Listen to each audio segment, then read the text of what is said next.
17 airbase, 5 मौत, 150 से ज्यादा घायल। ईरान ने किया अमेरिका का भारी नुकसान। उधर अमेरिका में गिरा 700 करोड़ का विमान। ट्रंप के राज में महंगाई छूने लगी आसमान।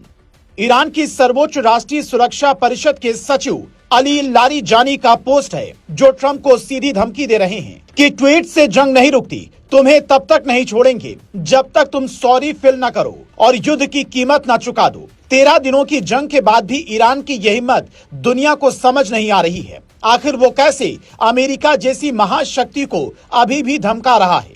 क्या वाकई अमेरिका को ईरान ने बड़ा नुकसान पहुंचा दिया है, जिसके बाद ट्रंप ये कहने को मजबूर हो चुके हैं कि जल्द ये जंग रुकने वाली है? इसे समझने के लिए ये आंकड़े देखिए। मीडिया रिपोर्ट दावा करती हैं 28 फरवरी को खामनेई को मारने के लिए पहले दिन अमेरिका ने 779 मिलियन डॉलर यानी कि 6,800 करोड़ से ज्यादा खर्च किए।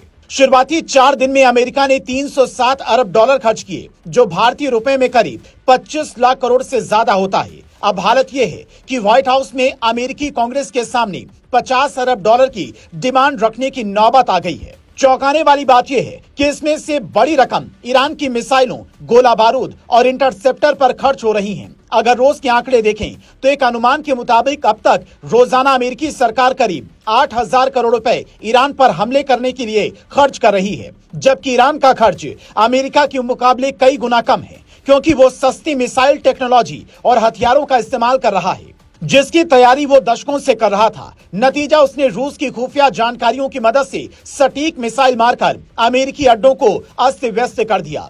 ईरान ने अमेरिका को कितना मारा? जॉर्डन में करीब 4,600 करोड़ से बना अमेरिकी एयरबेस का रडार सिस्टम तबाह हो चुका है। कतर में करीब 1.1 बिलियन डॉलर का बैलिस्टिक रडार सिस्टम ईरान ने खत्म कर दिया। यूएई में लगाया गया अमेरिकी थार्ड सिस्टम भी ढेर, जिससे 300 मिलियन डॉलर गंवाना पड़ा। बहरीन में अमेरिका की नेवी हेडक्वार्टर पर ईरान ने करीब 1,600 करोड़ का नुकसान कर दिया। यहां तक कि इराक में अमेरिका का करीब 700 करोड़ का विमान क्रैश हो गया, जिसमें 4 क्रू मेंबर्स की मौत हो गई। ये विमान हवा में ही फाइटर जेट में ईंधन भरने वाला स्पेशल विमान था। यानी ईरान ने अमेरिका को कई अरब डॉलर का नुकसान पहुंचाया है, वो भी तब जब अमेरिका सीधे तौर पर ईरान की मिसाइलों की रेंज में नहीं आता। इसीलिए ईरान खाड़ी मुल्कों में बने अमेरिकी एयरबेस को निशाना बना रहा है, उसके अड्डों को ध्वस्त कर रहा है। और अगर इजराइल की बात करें तो उसे भी ईरान ने अरबों डॉलर का नुकसान पहुंचाया है।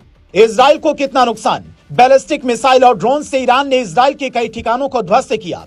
तेल अवीव में 12 लोगों की मौत हुई, जबकि 2,000 से ज्यादा लोग घायल हुए। हाइफा पोर्ट के आसपास भी बड़ा नुकसान होने की खबर। लोग बंकर में छिपकर जान बचा रहे हैं। इजराइल की अर्थव्यवस्था को हर हफ्ते करीब 27,000 करोड़ का नुकसान हो रहा है। आयरन डोम हर मिसाइल नहीं रोक पा रहा। 31,000 से ज्यादा बिल्डिंग ध्वस्त हुई, जबकि ईरान में बड़े पैमाने पर नुकसान हुआ है। 1,200 से ज्यादा लोगों की मौत हुई और 10,000 से ज्यादा लोग घायल हैं। उसके परमाणु ठिकानों से लेकर कॉमर्शियल अड्डे तक ध्वस्त हो चुके हैं। फिर भी वो हार मानने को तैयार नहीं है। यही वजह कि दुनिया भर के एक्सपर्ट अब ये कहने लगे हैं कि अमेरिका इजराइल को ये जंग भारी पड़ सकती है। यहाँ इराक के सद्दाम हुसैन की तरह कुछ नहीं होने वाला, बल्कि ट्रंप नेतन्याहू को बड़ा खामियाजा भुगतना पड़ सकता है।